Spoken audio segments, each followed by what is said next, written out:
Ever since I can remember, we've always had one of those old vintage Parker Brothers mystifying oracle Ouija boards tucked away in our hallway closet, buried beneath dusty boxes and forgotten board games.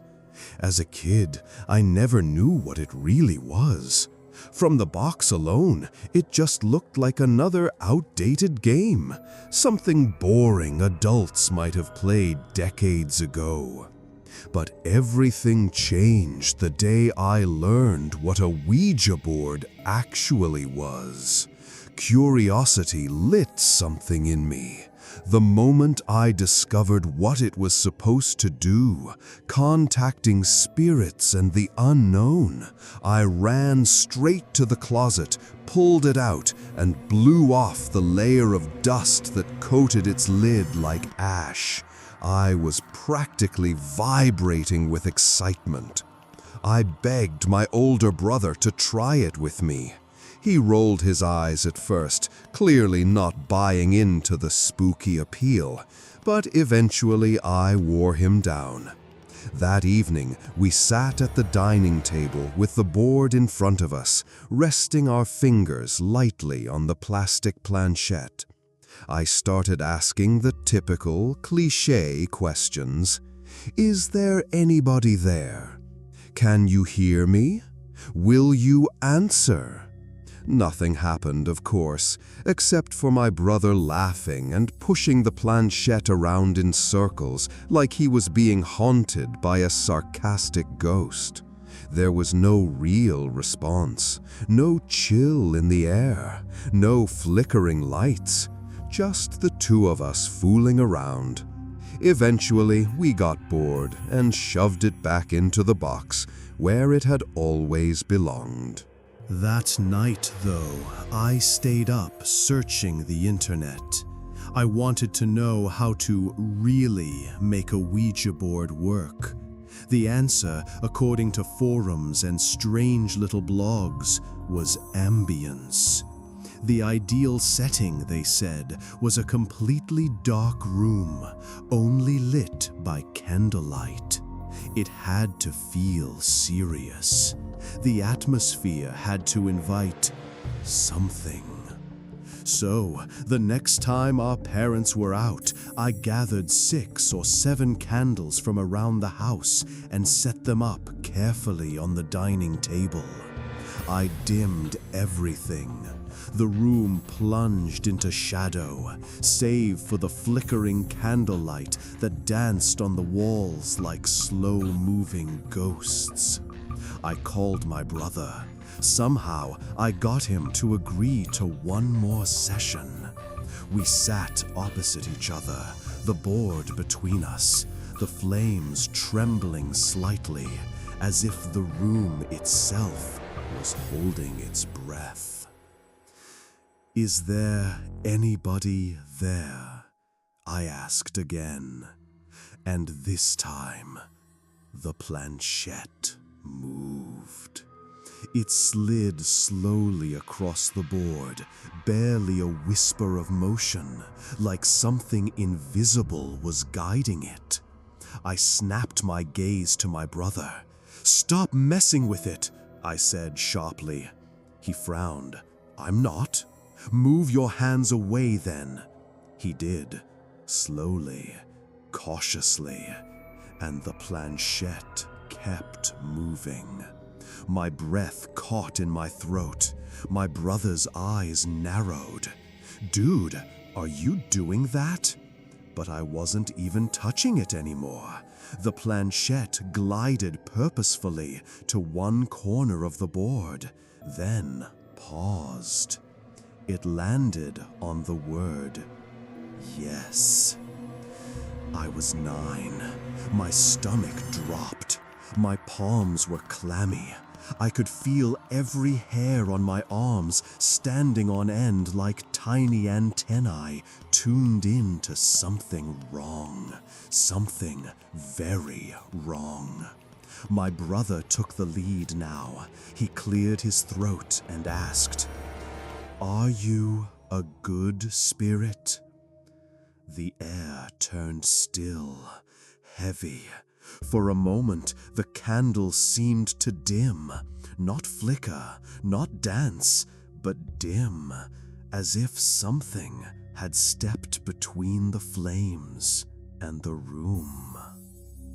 5 seconds passed, then 10, and then the planchette jerked, deliberate, unhurried. It spelled no. We both stared at each other in stunned silence, our faces lit by the wavering candlelight. Then I stood up so fast, my chair screeched across the floor and bolted for my room. I slammed the door shut, heart pounding like it wanted to crawl out of my throat. I stayed there, too afraid to even breathe too loud. But my brother, he stayed behind. I could hear his voice downstairs, talking in a low tone to something. The words were muffled but urgent.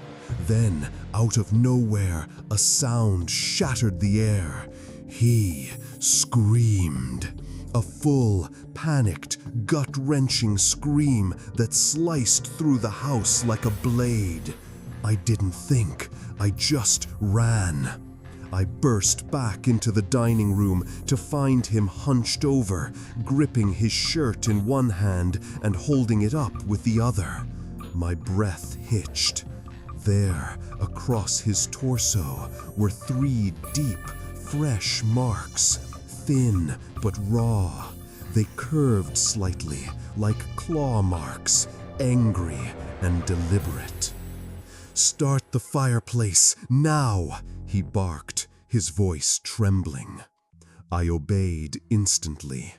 He grabbed the Ouija board, walked over to the hearth, and without a word, threw it in. The flames hissed and snapped violently as the board caught fire. We stood there in silence, watching the thing curl and blacken into ash. He looked at me once, face pale, eyes hollow, and said, "Don't ever tell anyone what happened tonight." And we never did. We never used a Ouija board again. I got a call from my cousin not long ago, and the first thing he said was, "You're not going to believe what happened." He told me that he, his brother, their dad, and his best friend had been messing around with a Ouija board down in the basement. It was supposed to be just for fun, a way to kill time on a boring night. But even before they started, there was something off. There was this large porcelain doll in the basement, one of those eerily lifelike ones with glassy eyes that never seemed to stop staring. Nobody liked it. It gave all of them the creeps. So, before they began the session, they decided to move it out of the room. They laid it face down in the adjacent laundry room on top of a pile of towels, like that was enough to neutralize whatever made it feel wrong. Things started off harmlessly enough. The board wasn't making much sense, just spewing random letters and numbers. After a while, my cousin excused himself to go to the bathroom, leaving the others behind to continue asking questions. That's when it shifted. While he was gone, the rest of them kept playing. One of the questions they asked was, "Who is in the other room?" The planchette began to move, but instead of a name or anything coherent, it just started pushing out a string of random numbers, row after row. When my cousin got back, he found them staring at the board, weirded out. His brother turned to him and said, "This thing's broken. It just keeps spitting out nonsense. We were about to pack it up." But then he showed my cousin the answer to that last question. My cousin stared at the numbers. His blood ran cold. Dude, that's my social security number. Everyone fell silent. The room suddenly felt colder. The candles they had lit flickered low, casting thin shadows across the walls. After that, they tried communicating again, only now they weren't just asking random questions. They were talking directly to whatever was there. It wasn't long before the entity gave them a message. It told my cousin, "You will die in the Air Force." He hadn't even mentioned the Air Force that night. He talked about it once, vaguely, weeks earlier, but never seriously, never in that room. Everyone stopped. No one laughed anymore. The air had turned heavy, like it was pressing against their skin. So they asked the entity to prove itself. That's when it spelled out a single word, D-A. Just 2 letters, but it sent a chill crawling up all their spines.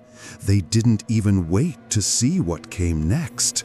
Something in them just knew they had to check on the doll.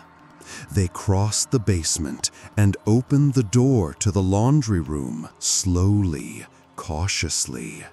And the moment the door cracked open, they all froze.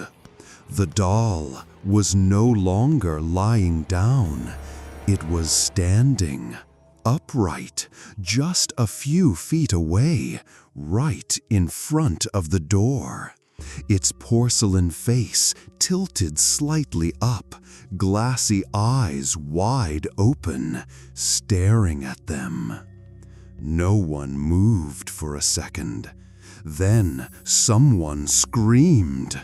They all bolted, racing up the stairs, through the house, out into the cold night. No one said a word until they reached the sidewalk, hearts pounding, breaths short and frantic. Later that night, my cousin's best friend took the Ouija board out back and burned it in a metal drum. He didn't say much afterward, just stared into the fire. Over the next few months, his behavior changed. He barely spoke to anyone, started talking to himself, said he saw things in mirrors. Eventually, his parents had to take him to get help. As for my cousin, for reasons I still don't understand, maybe to prove the board wrong, or maybe because deep down he believed it, he actually did join the Air Force. And now, he's stationed somewhere in Europe. He doesn't talk about that night anymore. But sometimes, when we're on the phone, I catch a strange tone in his voice, like he's still waiting for something. One night, I had a few of my friends over, just a casual hangout, nothing out of the ordinary. We ended up in the garage where someone had dumped an old Ouija board. It was beat up, a little warped at the corners, but it still had the full board and the glass planchette. Somebody dared us to try it, and of course we did. There were 4 of us, sitting cross-legged in the living room under dim lighting, fingers lightly resting on the glass. We didn't take it seriously at all, just laughed, asked dumb questions, and took turns secretly pushing the piece to creep each other out. Someone asked, "Will I marry a supermodel?" Another joked, "How many ghosts live in my closet?" All in good fun. At any given time, one of us was always the culprit, pushing the glass just enough to mess with the others. Eventually, one of my friends got bored and wandered off to scroll through his phone. Another got up to use the bathroom. That left just two of us, me and one friend, still sitting with our fingertips on the glass, half bored, half curious. And that's when I asked it. I looked at the board, then quietly asked, "When will I die?" The room felt still, like the question had changed something. Then, slowly, the planchette started to move. T. I immediately glanced at my friend, smirking. "Okay, nice one," I said, thinking he was pulling a fast one. But he looked at me and shook his head. "I thought you were doing that." The planchette didn't stop. O. Then M. My smile began to fade. A cold prickle started to crawl up the back of my neck. O. R. It spelled tomorrow. My friend laughed nervously and pulled his hand away. The glass stopped moving. "I swear to God, that wasn't me," he said. I wanted to laugh it off. I tried to, but something about the way the planchette glided across the board, it didn't feel like a prank. Still, we left it at that. I didn't sleep easy that night, but I figured it was all just in my head. Just a weird joke that got under my skin. But then came the next day. I was walking my dog out by the preserve like I always did. Quiet trail, trees lining the road, nothing out of the ordinary. Until, suddenly, snap! His collar broke clean off the leash. He took off into the street. I didn't think, I just sprinted after him, shouting his name. That's when I heard it. The blaring horn of a car, fast, getting louder. The sound of tires screeching. I dove just in time. My foot caught the edge of the bumper as it passed, spinning me to the side. My heart pounded so hard I could barely hear anything else. My dog was already on the other side of the road, looking back like nothing had happened. But it wasn't over. Later that same day, I was standing in the kitchen underneath the ceiling fan. It was spinning on high, buzzing softly, the air cutting through the summer heat. I got up to grab something from the fridge, just a few steps away. Behind me, I heard a crack. Then an explosion of sound, shattering glass, splintering wood. I turned just in time to see everything that had been on the table, glasses, plates, scattered across the floor, fragments everywhere. The ceiling fan had ripped free from the ceiling. It had fallen exactly where I had been sitting. If I hadn't gotten up, if I had waited just a second longer, I don't even want to finish that sentence. I don't know what to call it. Coincidence? A trick of the mind? Some sick joke played by fate? All I know is that the day after that old Ouija board spelled out tomorrow, I nearly died twice. And I haven't touched a Ouija board since. I never will.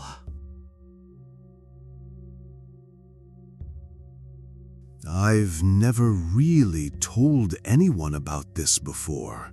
Not my friends, not my family. It just never felt right to say it out loud. In our house growing up, we had this huge closet crammed with old board games. Monopoly, Life, Scrabble, all the classics. But one game always stood out. An old Ouija board shoved toward the back, its box worn and dusty. I'd always been curious about it, wondered what it would be like to actually use it. But my family was always around, and trying it out while they were home just felt awkward. I didn't want to get caught playing ghost hunter at the dinner table. Then came one weekend, one perfect weekend. My parents were heading into the city for a wedding, and my brother was going on a Boy Scout camping trip. That meant I had the house completely to myself. Most kids my age probably would have called up some friends and thrown a party. But me? I was honestly more excited about finally getting a chance to use that Ouija board in peace. Yeah, I know how pathetic that sounds, but something about it intrigued me. Maybe it was just boredom. Maybe it was something else. The weather that weekend was terrible. Cold wind howling through the trees and rain hammering the windows. But honestly, it felt right. Like the storm gave the night some kind of ritualistic weight. Around midnight, I set up the board on the dining room table. I dimmed the lights, lit a single candle, and sat down in silence. No music, no distractions, just me and the board. I asked a bunch of basic questions. Is there anyone here? What's your name? Can you show me a sign? But nothing happened. The planchette didn't move. No creaking doors or flickering lights, just rain against the windows and the occasional groan of the wind. After a while, I gave up. I packed the board back into its box, left it on the table, and headed upstairs to bed. I thought that was the end of it. But I woke up in the middle of the night to a sound, soft but clear. Creak. It came from downstairs, near the front door. I lay there for a moment, staring up at the ceiling, telling myself it was nothing, just the old house settling. But then I heard it again. Creak. Only this time, closer, moving toward the staircase. Now I was sitting up in bed, fully alert, heart starting to pound. I listened. Another creak, this time unmistakably on the stairs. One, then another, each step groaning under weight, slow, heavy, deliberate. There was someone, something in the house. This was back before everyone had a cell phone in their hand, so calling the police wasn't an option. All I could do was sit there, frozen, barely breathing. The footsteps got closer, closer, until they stopped, right outside my bedroom door. And then, nothing. No more creaks, no movement, just the rain tapping against the windows and the blood rushing in my ears. I don't know how long I lay there, paralyzed, clutching my blanket like it could protect me. Minutes? An hour? Maybe more. Then a blinding crack of lightning lit up my room for just a split second. And in that flash, I saw something. Just past the cracked open door, something black, something like long, spindly limbs wrapped around the edge of the frame. I couldn't scream. I couldn't move. Then, suddenly, slam! The door slammed shut with a force that shook the walls. I shrieked and dove under the covers, trembling so violently my teeth chattered. I didn't care how stupid it was. I stayed buried under the blankets, too afraid to move, too afraid to breathe. All the windows had been closed tight. There was no breeze, no reason for that door to slam. I kept expecting something, anything to grab me from under the bed or rip the blanket off me, but nothing came. Eventually, the gray light of dawn began to seep into my room. I waited until I was sure it was morning, then slowly peeked out from under the covers. My room was empty. Everything looked normal, too normal. Somehow, I pulled myself out of bed and started checking the house. No broken windows, no unlocked doors, no signs of a break-in. But then, I saw it. The Ouija board, still sitting on the table, exactly where I'd left it. Only now, I couldn't look at it the same. That thing, it had done something, invited something. I didn't care if it sounded crazy. I wasn't taking chances. I grabbed it, walked it straight out to the trash, and threw it into the outside bin. Then I wheeled the entire can out to the curb like it was radioactive. And since then, nothing's happened. No more creaking steps, no slamming doors, nothing hiding in the shadows. But I've never told anyone. Not really. I mean, who would believe it? Unless you've lived through that kind of fear yourself, you just wouldn't understand. Most people never will.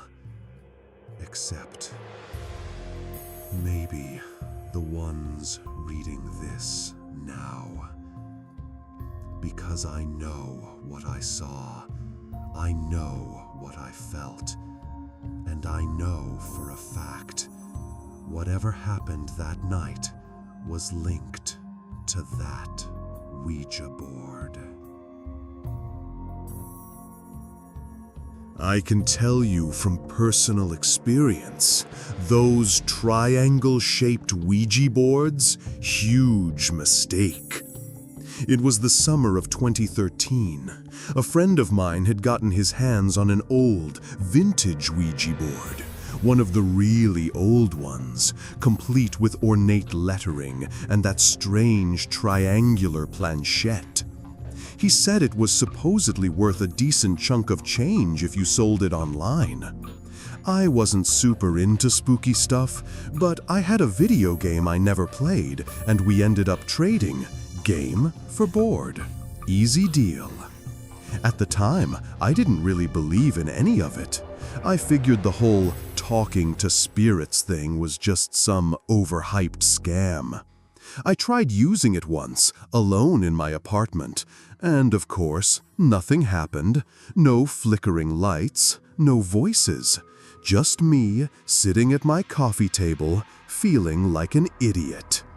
Honestly, I only wanted it for resale value. I tossed the board on the living room floor and forgot all about it. That night was normal, slept fine.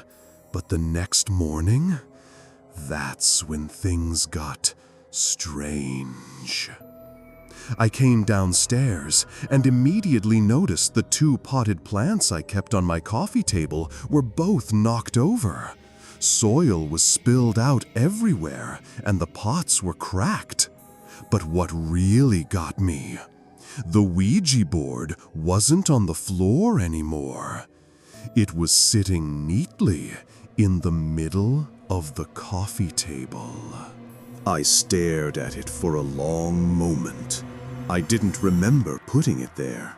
In fact, I knew I didn't. And the windows had been shut tight all night. There was no breeze, no pets, and I lived alone. Still, I tried to rationalize it. Maybe I'd sleepwalked. Maybe I got up half awake, looking for water, and accidentally bumped into the table. But even then, how did the board get on the table? I cleaned up the mess, but the dirt had already stained the carpet. Frustrated, I brought the board back upstairs to my room and tossed the box carelessly onto the floor beside my dresser. And that night, things got worse. I was lying in bed, wide awake but not moving, just listening to the hum of my fan and the occasional car passing outside. Then, click, a soft, muffled noise broke the silence. I blinked. It had come from across the room. I glanced toward my closet and froze. Through the thin crack in the door, I could see light. The closet light was on. That made zero sense. I hadn't opened it since the morning, and I never leave that light on. Still, I forced myself out of bed and walked over, the floor cold under my feet. I opened the door slowly, half expecting someone to be inside, even though I knew logically that was impossible. Empty. Nothing. No one. I turned the light off, shut the door, and got back into bed, trying to shake it off. About 10 minutes later, click. I sat up instantly, heart thudding. The closet light was on again. This time, a thick, uneasy tension filled the air. I didn't want to go near the door again, but I did, moving slower now, like I was stepping into something I didn't understand. Same thing, light on, closet empty. I shut it again and backed away. I didn't even get the chance to lie back down, because suddenly, click!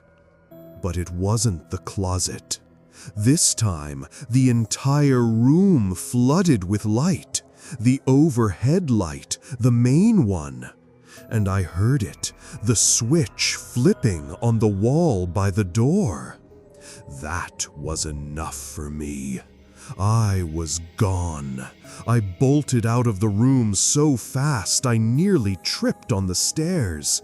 I didn't bother turning off the light. I didn't stop to pack anything. I didn't even close the front door behind me. I went straight out to the back alley, found the nearest dumpster, and chucked that damn Ouija board in without a second thought.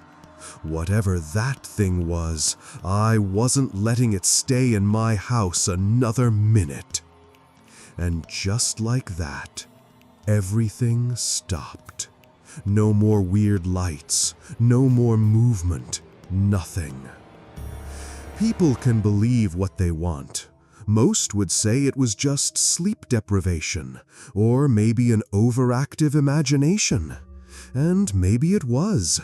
But I know what I saw, I know what I heard, and I know that the only thing that changed between normal and not was that stupid triangle-shaped board. Never again.